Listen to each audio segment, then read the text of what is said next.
in the last 3 years or so, we've also had an opportunity to discover who was really serious about working profound changes in American society and who was not serious. This recent period has been, I think, a kind of a test of people's politics and of their character. To use some very unscientific language, we have learned who is for real and who is frontin', who is the serious left and who is the phony left, the people who aren't really about seeking social transformation, but rather are constantly looking for ways not to fight. I think all of you know who those people are in your immediate vicinities. I maintain that one important reason for the near total collapse of the left in 2000 and 2008 was because significant portions of what claimed to be progressive and anti-war really wanted only to declare victory over Bush and then fold up their tents. And not only did they not want to confront Obama, they wanted to make sure that nobody else did either. They became his left flank, and we are still having to wrestle with them. Despite all the nonsense that's going on among people who call themselves progressives and leftists, we are still among the more serious folks in American politics. What passes for politics in the corporate media is very much like TV wrestling, only it's not as much fun. As a kid, I liked TV wrestling. I was drawn into television wrestling by the late, great Bobo Brazil. He was the biggest black wrestler of his time, and he was extremely good looking. He had this great smile. And the whole idea, when I was a kid, the whole idea of him losing hurt me to my heart. And even though I knew that TV wrestling was phony, that didn't matter to me, because he was Bobo Brazil. His real name was Houston Harris, and he really was from Little Rock, Arkansas, but that didn't matter to me either, and it still doesn't matter. I also like the tag team matches because tag teams are twice as phony and therefore twice as funny. They are hilariously phony. Today's two-party politics reminds me of nothing so much as tag team wrestling on the television. Here's how it goes. The entire show is owned by one company. All the wrestlers work for the same company. The only real competition is about which wrestlers are going to be assigned to win their matches and who will be assigned to lose. Now, a wrestler like Bobo Brazil, who can engage the crowd and make them suspend their disbelief and imagine that the game is real, he is good for business, and therefore he's going to be allowed to win because that is good for the company. The company always wins because the company owns not just the wrestlers, they own the whole game and the television rights to it. At this juncture in history, Wall Street owns the whole major political party game. In fact, with Obama's election, Wall Street owns more of the Democrats than the Republicans because they paid more for them. The campaign contributions tell the tale. The ownership of the parties is an open and obvious fact, as open and obvious as the proprietorship of TV wrestling. And the phoniness of the game should be as obvious to everyone as is TV wrestling. Yet Americans pretend not to know that the political party players are owned by the same company. Much of the public eagerly buy into the fiction that real power is at stake in the major party political games. In 2008, however, the owners of the game, and I mean Wall Street, experienced a deep crisis that forced them to reveal that the two parties were not really antagonists at all, that they weren't actually on the opposite teams. Bush and Obama, or if you will, McCain and Obama, were on the same side. They were part of the same Wall Street finance capitalist tag team. Never has it been more clear that the same people ran both political parties, more clear than it was in October of 2008. It was clearer, in fact, than when Republican Rutherford B. Hayes and Democratic Senator Tilden made their famous compromise in 1877 and agreed that it was best that Reconstruction in the South come to an end for the good of the country. The agreement between Bush and candidate Barack Obama was even more stark than the Hayes-Tilden compromise. The bailout of the banks was a team effort.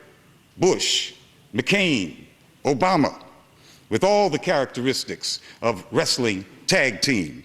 You'll remember that George Bush's first attempt to bail out the banks was on a Monday.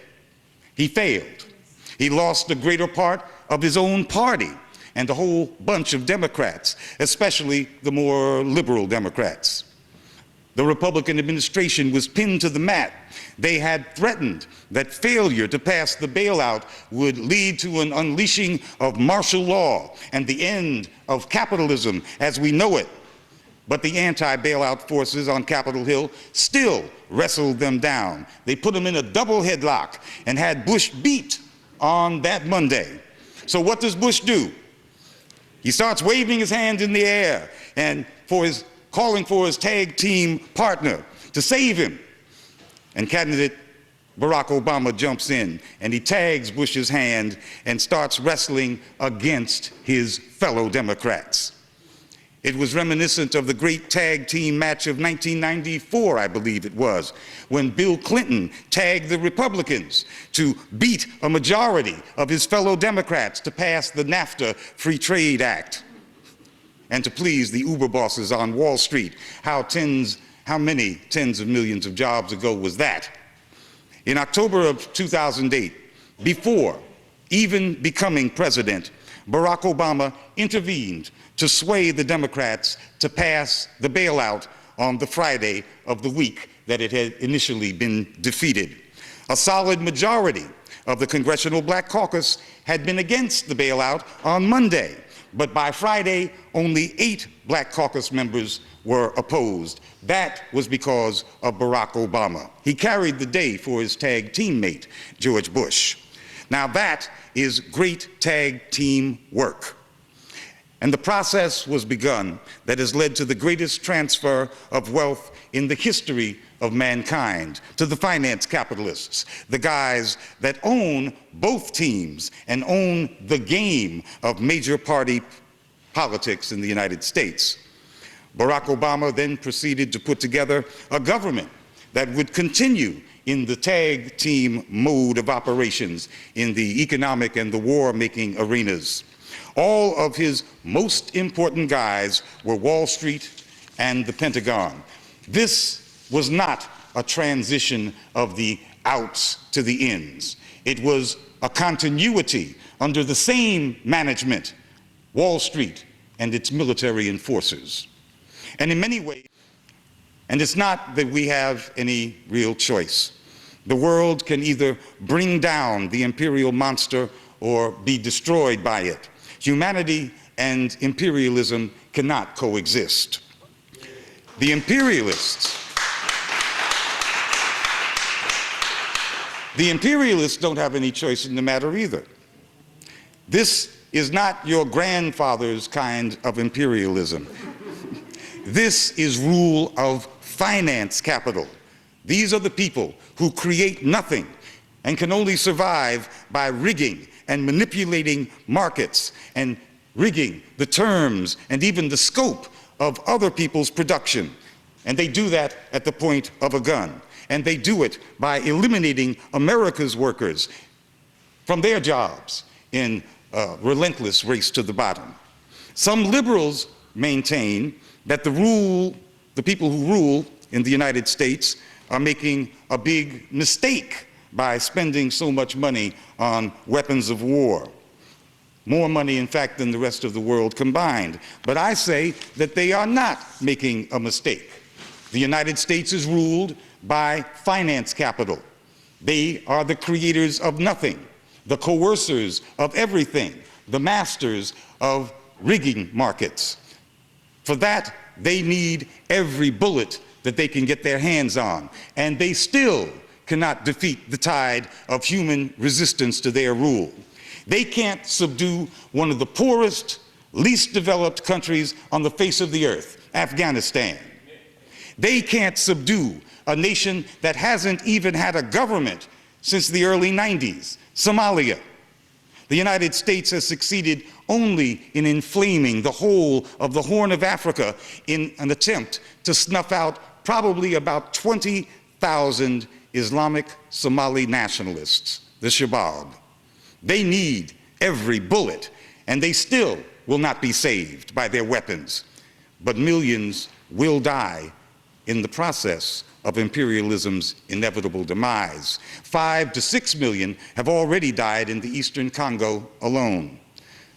5 to 6 million. That is approximately equal to the death toll of European Jewry under the Nazis. And that's just in one African country over the past 16 years. The bulk of those deaths are the result of military actions and invasions by 2 US proxies of the region, Rwanda and Uganda. The militaries of those 2 countries now control the flow of precious minerals to multinational corporations, who of course benefit from that. Those 5 or 6 million people are just a part of the price that imperialism extracts from humanity, but no amount of blood will save imperialism either. As an economic system, US-based finance capital is already in the crypt. It's just refusing to die. The proof is in the very existence of at least $600 trillion in derivatives, that is, phony money worldwide. The gross planetary product, and that means the sum total real value of all the goods and services produced by all the people of the world every year, is only between $50 and $70 trillion, depending upon who's doing the counting. The financial capitalist derivatives, with a notional value 10 times the real value of what real people make on this real planet, those 2 numbers are totally disconnected, and they disconnect finance capital from the actual workings of the planet.